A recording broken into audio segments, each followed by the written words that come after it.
नमस्कार विद्यार्थियों, कक्षा 10 में आज हम करेंगे प्रश्नावली 3.2 और 3.2 में रैखिक समीकरणों को हल करने की प्रतिस्थापन विधि देखेंगे।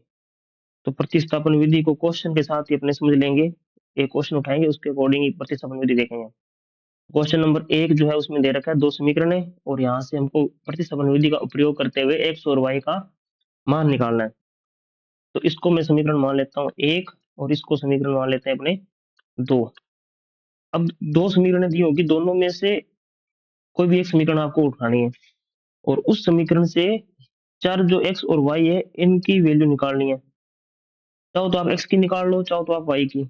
और जिस समीकरण से निकाल रहे हो वैल्यू, उससे दूसरी समीकरण में मतलब रख देंगे। अगर दूसरी समीकरण से वैल्यू निकाल रहे तो पहली में पुट करेंगे, पहली समीकरण से x या y का मान निकाल रहे तो दूसरी समीकरण में रखेंगे। जैसे क्वेश्चन करते हैं तो समझ में आएगा आपको। जैसे मान लीजिए समीकरण 2 है, यहाँ से मैं x को तो इसी तरफ रख रहा हूँ, 4 का 4 और माइनस का y था जो इधर आके क्या हो जाएगा, प्लस का y। तो x का मान आ जाएगा 4 प्लस y। ये जो है वो समीकरण 2 अपनी बन गई। और समीकरण 2 से हमें किसका मान मिला है, x का, कितना, 4 प्लस वाई। ये मान समीकरण 1 में रखेंगे। समीकरण 2 से ये मान मिला है और 1 में रखेंगे, तो हम लिखेंगे यहाँ पर समीकरण 1 में x का मान रखने पर, समीकरण 1 में x का मान रखने पर एक समीकरण जो है उसमें x की जगह हम लिखेंगे 4 प्लस वाई। तो यहाँ पर x की जगह x का मान लिखेंगे 4 प्लस वाई, 4 प्लस वाई। और फिर ये जो y है वो लिखेंगे प्लस वाई बराबर कितना आएगा, 14। बराबर कितना देर का मान इसका, 14। y और y दो बार है, जुड़कर 2y हो जाएंगे और बराबर 14। और प्लस का 4 था, इस तरफ लेके आएंगे तो माइनस का। तो 2y बराबर 14 में से 4 घटाए 10, 2 इधर जाएगा भाग में, तो 10 भाग 2 यानी कि y का जो मान है वो हमें मिल रहा है 5। ये y का मान इसमें रख देंगे तो हमें मान मिलेगा x का। और x बराबर क्या दे रखा है हमें, x बराबर 4 प्लस वाई दे रखा है।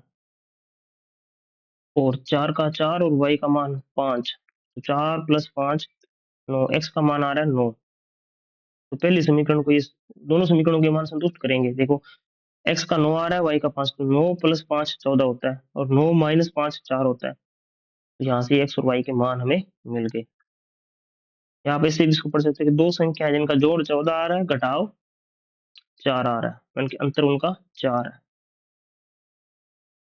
अब ये समीकरण नंबर 1 और ये समीकरण नंबर 2 है, इसको थोड़ा सा अपने सरल कर लेते हैं। भाग में जो संख्या है उनको हटा देते हैं। भाग में 2 और 3 है, तो हम 2 और 3 का एलसीएम, 2 और 3 का एलसीएम यानी कि 2 3 6 जो है उसका पूरी समीकरण में गुणा कर देंगे। 6 से गुणा करने पर, इसको 6 से गुणा करेंगे तो हर एक के साथ क्या लग जाएगा, 6 लग जाएगा, यानी कि 6 गुणा एस बटे में 3 प्लस 6 गुणा टी बटे में 2 और बराबर 6 गुणा 6। 3 के बारे में ये कटेगा 3 दूनी 6 पर, 2 के बारे में ये कटेगा 2 या 6 3 पर, तो ये आएगा 2s प्लस 3t और बराबर 6 का 6 से गुणा करेंगे तो आएगा 36। ये जो है वो हमारी समीकरण नंबर 2, इसको लिख देंगे हमने। और समीकरण 1 से हम s या t का मान निकाल कर 2 में पुट करेंगे अब की बार। यहाँ से देखिए s इस तरफ ही रखा, t माइनस का इस तरफ ले दूसरी तरफ तो प्लस का हो जाएगा, तो 3 प्लस t, ये मान है s का मान समीकरण 2 में रख देंगे। समीकरण 2 में s का मान रखने पर, 2 का मान रख देंगे, 2 का तो 2 आएगा और s का मान है 3 प्लस टी, प्लस 3t, ये s की देखो 2 का 2 लिखा, s का मान लिख दिया 3 + t, ये s का मान 3 + t, और फिर 3 और t बराबर 36। 3 का अंदर गुणा कर दो, इससे भी और इससे दोनों से होगा, तो 2 3 6 प्लस 3t प्लस 3t बराबर 36। 3 और 3 6t और बराबर 36, प्लस का 6 इस तरफ लेके आओगे तो माइनस का, तो 36 में से 6 घटाएंगे तो बचेंगे 30। तो t का मान कितना आएगा, 30/6। 30 में 6 का भाग कर दो, t का मान आ रहा है 5। तो s का मान क्या आएगा, s का मान देखो हमें मिल रहा है 3 + t, s का मान क्या मिल रहा है, s बराबर 3 + t, और 3 का 3 लिखेंगे और t का मान हमें मिला 5, तो 3 + 5 s बराबर आ गया 8। s बराबर 8, ये s का मान, और एक था t का मान, t का मान था 5। तो इसमें देखिए आप संतुष्ट कर रहा है क्या इसको, तो 8 - 5 3 आ रहा है, संतुष्ट हो रहा है, ये भी होगी, दोनों समीकरण इसको संतुष्ट करेगी। फिर प्रश्न नंबर 3 देखिए, 3 नंबर प्रश्न में ये समीकरण नंबर 2, ये इसके अनंत हल होंगे, इसके अनुपात भी निकालने हैं आपको। देखो a1 a2 b1 b2 निकालो, तो आप यहाँ से क्या आएगा, पहले समीकरण को सही लिखते हैं, बराबर 3 है, बराबर 3 को इस तरफ लेके आओ दूसरी तरफ, तो माइनस का 3 हो जाएगा, तो ये माइनस का 3 और बराबर आएगा 0। इसमें बराबर 9 है, इसको दूसरी तरफ लेके आओ तो ये हो जाएगा माइनस का, और बराबर कितना बचेगा 0। तो यहाँ से a1 कितना आ रहा है, a1 3, b1 -y -1, sorry y का गुणांक, और c1 जो है वो माइनस का 3, c1 कितना आ रहा है -3। फिर a2 आ रहा है 9, b2 -3 और c2 -9। अनुपात निकालेंगे a1 में a2, a1 कितना है 3 भाग में 9, यानी कि 1/3। फिर b1 में b2, b1 कितना है -1, b2 -3, माइनस से माइनस कैंसिल, 1/3, c1/c2 -3/9, 3 से 3 कैंसिल, 3 एकम 3, 3 दिए 9, यानी कि 1/3। ये भी 1/3 आ रहा है, ये भी 1/3, ये भी 1/3, तो यानी कि कंडीशन लग रही है a1 में a2 बराबर b1 में b2 बराबर c1 में c2, और ये कंडीशन होती है संपाति की अनंत हल की, अनंत हल। तो अनंत हल आप ज्ञात कर नहीं सकते, एक हल होगा तो ज्ञात हो जाएगा, तो अनंत हल बहुत सारे हैं इसके, तो कोई मान ले लो उस लाइन के ऊपर, ऐसे बहुत सारे मान है जो दोनों समीकरणों को संतुष्ट करेंगे, तो ये इसमें है। बाकी देखो पहले दूसरे क्वेश्चन में भी अपना को काम करना था, a1/a2 b1/b2, पर किया नहीं, और क्वेश्चन में वो अद्वितीय हल था तो हो गया, ठीक है, पर आपको एक बार चेक करना है अनुपात, फिर आपको उसको हल करना है। तो अब आगे जितने भी क्वेश्चन है उनको पहले चेक करके करेंगे वो। इसका चौथा पार्ट देखिए, ये समीकरण लिख लेते हैं, -0.2x प्लस 0.3y बराबर 1.3। तो ये इधर लेके आएंगे इसको, माइनस का हो जाएगा, और 10 का कर दो भाग, तो दशमलव हट जाएगी, 10 के भाग में भी 10 और इसके भाग में भी 10, तो दशमलव सारी की सारी हट जाएगी, तो ये आएगा यहाँ पर बटे में देखो 10, तो 2x 3y, और बटे में दोनों के यहाँ पर कितना है 10 है, तो 10 एलसीएम ले लिया, इधर 13/10, दोनों तरफ 10 से 10 कैंसिल हो जाएगा, समीकरण मिलेगी हमें 2x + 3y बराबर 13, और 13 को इस तरफ लेके आओगे, तो बराबर ही पड़ा है, इसमें कोई दिक्कत नहीं, 13। ये समीकरण 1। ऐसे ही इसको हल करेंगे तो सबके बटे में 10 जाएगा, तो दूसरी समीकरण यहीं लिख लेते हैं, 0.0 4x प्लस 0.5y बराबर 2.3। सबके भाग में 10, 10 और 10। तो इसका तो एलसीएम 10 आ जाएगा। 4x प्लस 5y बराबर 23/10। 10 से 10 कैंसिल, समीकरण बनेगी अपनी 4x प्लस 5y बराबर 23। समीकरण नंबर 2। समीकरण 2 बन गई। 1 और 2, किसी भी एक समीकरण से एक्स वाई का मान निकाल के दूसरे समीकरण में मान रखना है। पहले अनुपात चेक करना है। यहाँ से a1 b1 c1 लिखो। पहले समीकरण से a1 बराबर 2, b1 बराबर 3 और c1 बराबर, लेकिन 13 है, प्लस का इस तरफ लेके आओगे तो माइनस का, तो माइनस का 13। यहाँ से a2 बराबर 4, b2 बराबर 5 और c2 बराबर, प्लस का 23 इधर आएगा तो माइनस का, माइनस का 23। अनुपात निकालते हैं। a1 बटे में a2, a1 कितना है 2 बटे में 4, तो 1 बटे में 2। b1 बटे में b2, b1 कितना है 3 और b2 कितना है 5, तो 3/5। तो देखिए दोनों बराबर हैं क्या, a1 बटे a2 और b1 बटे b2 बराबर नहीं है, क्योंकि ये 2/4 है और 3/5 है, दोनों अलग हैं। a1 बटे a2 बराबर नहीं है b1 बटे में b2 के, तो हल होगा अद्वितीय। और अद्वितीय हल हम ज्ञात कर सकते हैं। अद्वितीय हल, अद्वितीय हल का मतलब है सिर्फ एक हल होगा, केवल एक हल, और वो हल हमें ज्ञात करना है। अब समीकरण 2 को फिर से, ये समीकरण 1 को लिख लेते हैं फिर से। समीकरण 1 क्या है, 2x प्लस 3y बराबर 13। समीकरण 1 फिर से लिख ली। इसमें क्या करना है, x या y का मान निकाल के दूसरी समीकरण में पुट करेंगे। तो यहाँ से मैं y का निकाल लेता हूँ इस बार मान। तो 3y इधर रख लिया, बराबर 13 था, बराबर इसके 13, प्लस का 2x इस तरफ आएगा तो माइनस का 2x। 3 गुणा में है, दूसरी तरफ लेके आओ तो भाग में, तो 13 माइनस 2x भाग में 3। ये जो है वो y का मान है। ये y का मान समीकरण किस में रखोगे, ये समीकरण 1 से आपने निकालना है तो 2 में रखोगे। तो समीकरण 2 में y का मान रखने पर, समीकरण 2 में y का मान रखने पर, समीकरण 2 में y का मान क्या रखोगे,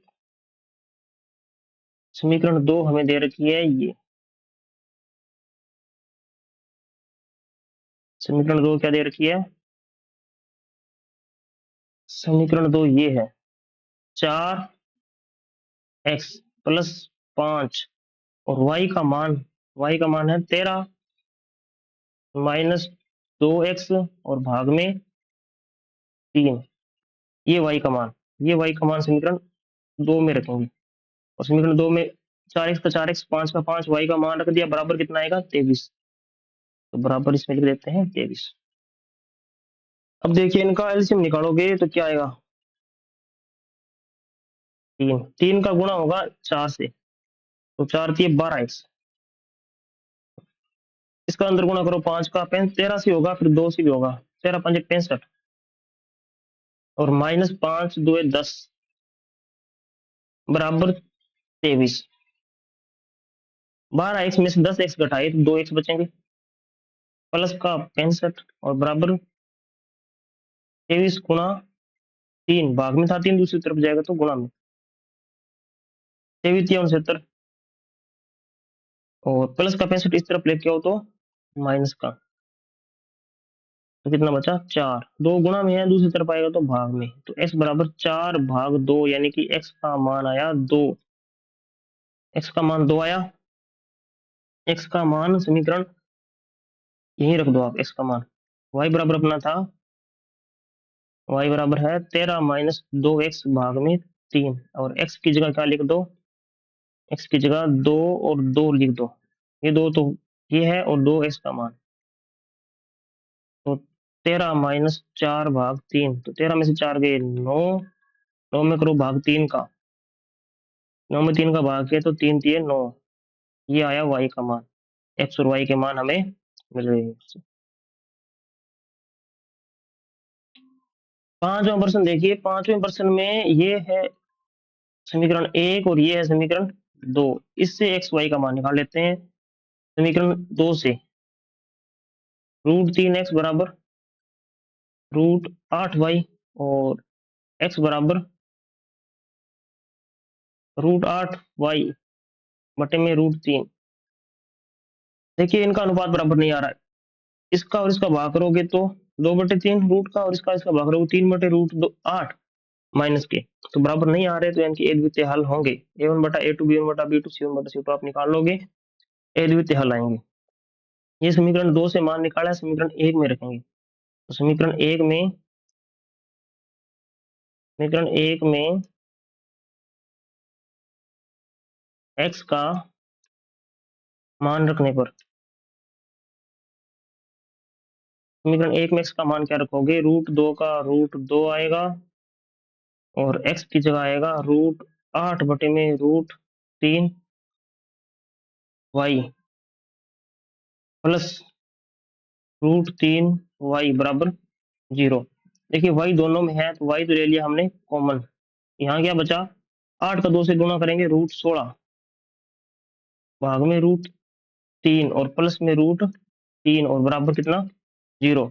देखिए यहाँ से लेकर यहाँ तक ये अपरिमेय संख्या है, जो भी ये गुणा में है y के, इधर आएगी तो पूरी की पूरी संख्या कहाँ जाएगी, 0 के भाग में।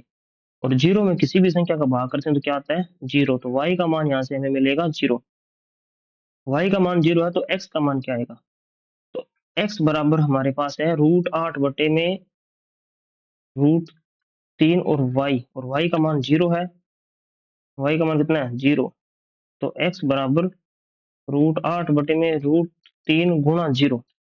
तो 0 से किसी भी संख्या को गुणा करते हैं तो भी क्या आएगा, 0। तो x बराबर भी 0 और y बराबर भी 0। तो ये क्वेश्चन नंबर 5। अब क्वेश्चन नंबर 6 देखिए, 6 में भाग में यहाँ पर संख्या दे रखी है 2 और 3, और इसमें भाग में 3 और 2, यानी कि कुल मिलाकर भाग में 2 और 3 है तो 6। समीकरण 1 में भी 6 का गुणा करेंगे और इसमें भी 6 का गुणा करेंगे। तो समीकरण 1 पे से लिख लेता हूं मैं,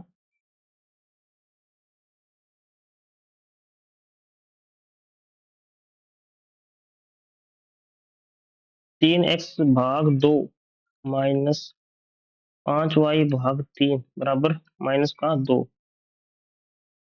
अब पूरी समीकरण को 6 से गुणा करना है। 6 से गुणा करना है तो मैं यही लिख देता हूँ, 6 से गुणा करना होगा आपको।